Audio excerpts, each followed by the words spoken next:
31,923 नए मामलों की तस्दीक हुई है। वजारत सेहत की जानिब से जारी करदा आदाद-ओ-शुमार के मुताबिक पिछले 24 घंटों में 282 अफराद की मौत हुई है, जबकि एक दिन में 31,000 से जायद मरीज सेहतयाब भी हुए हैं। मुल्क में कोरोना के 3,01,646 एक्टिव मामले हैं, जबकि मुल्क में अब तक कोरोना को 3 करोड़ से जायद लोग मात दे चुके हैं। वहीं मुल्क में कोरोना के खिलाफ टीकाकारी मुहिम तेजी से जारी है। अब तक 83 करोड़ से जायद लोगों ने वैक्सीन ली है।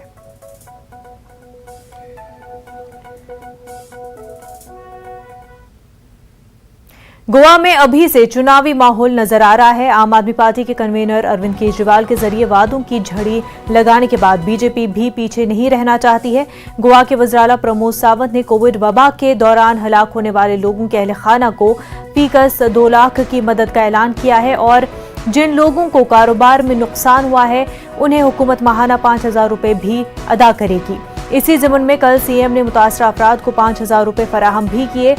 सीएम ने कहा कि गोवा हुकूमत इन लोगों के साथ खड़ी है जो कोरोना वबा के दौरान माली परेशानियों से दोचार हुए। सीएम ने मजीद कहा कि इस कोविड राहत पैकेज से तकरीबन 50,000 खानदानों को मदद मिलेगी।